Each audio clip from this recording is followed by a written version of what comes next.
Welcome back to Wichita's Biz That Is on KGPT.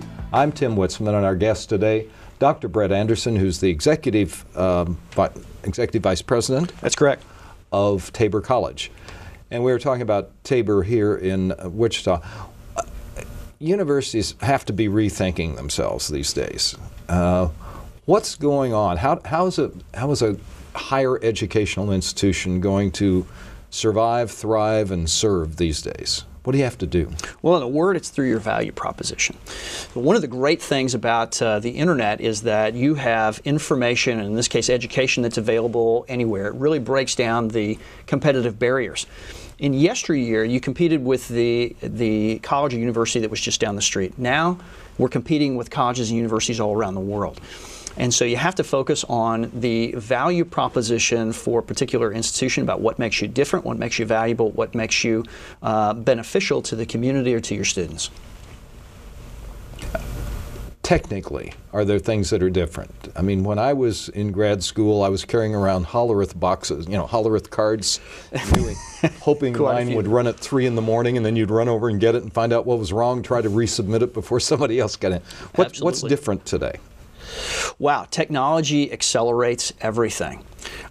Today, class operates at a different speed than it did when perhaps you and I were in school. And I remember some of those mainframe types of programs that you had to run, and you're right, they did run at 3 o'clock in the morning, and hopefully you didn't make a mistake in your coding and it printed out the next day. But well, when I was a budget director in Chicago, we'd get those printouts at 3 in the morning, that thick.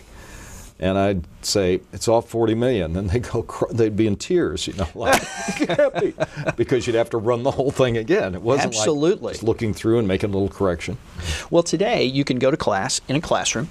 You can go to class at your computer. You can go to class at 3 o'clock in the morning and type in the information that you need to interact with that classroom, or watch a video, or watch a pre-recorded lecture on your iPad or even on your iPhone. It is that convenient to go to class these days. And we speak with students all the time that are on different shift work. They have been out of school for years and years, and they don't know whether their skill set that came from an older paradigm will translate well.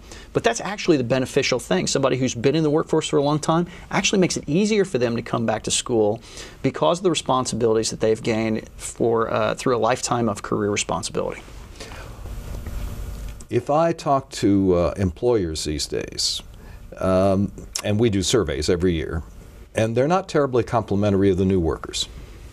They do not feel that they have the same levels of motivation and understanding. You actually have to show up 5 days a week on time.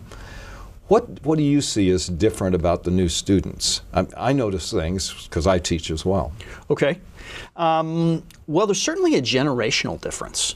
And the typical student who's coming out of high school now is 18 to 19 years old and touching campus for the very first time. Perhaps has a different mentality about the educational process than somebody who's 30 or 40 years old. And when I talk to businesses, I do the similar types of things from my campus. In general, they tell me they want somebody who can work hard, learn fast, and be ethical at what they do. It doesn't have to be any more difficult than that. And they don't mind teaching them the specifics of a job. Absolutely, but they need somebody who has that capacity to think critically, think deeply, to work beyond themselves and understand that there's a bigger picture than working for yourself, in that there's some indirect benefits in thinking about the team or the company Sounds or like the a industry basketball first. coach. My dad was a basketball coach. By the way. Well, fabulous. I was a soccer player, so we had a little bit different mentality, which was run a lot. Well, got to run a little bit. Watch the Shockers play.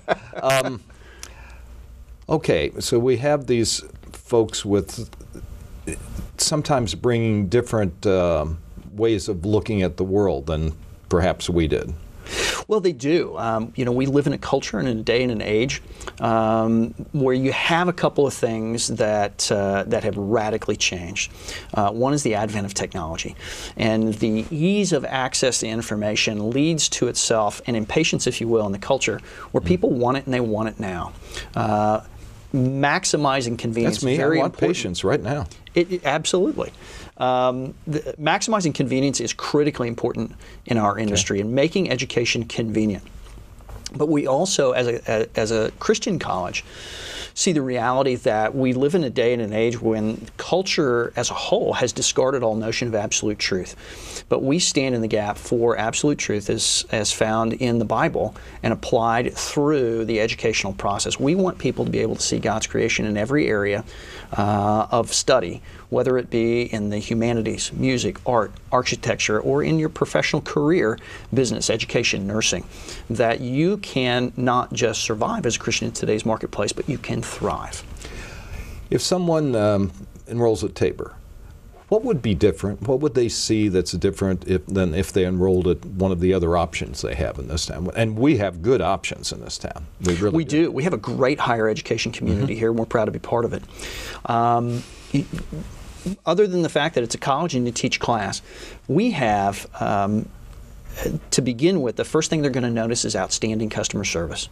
Rather than treating somebody like a number, if you will, as the phrase goes, we really treat them like a person, try and get to know them through the enrollment process, through the orientation process, and we really try and dive deeply into what are your life careers, what are your goals, what are the challenges you see coming before you, and try and help that student have an in-depth understanding and assess themselves and where they want to go so that we can begin to help meet their needs. Beyond that, we take a very serious approach at incorporating a Christian faith into every classroom that they're going to be in. Through the curricular process, we want them to use faith to answer the question, how does my faith impact the decisions that I make every day in my life and career? And that's a challenging process. Our faculty love it. The students love it when we do our alumni surveys. They say that is one of the most distinctive things about Tabor College. Another great place to take a break on Wichita's Biz It Is, and we'll be right back.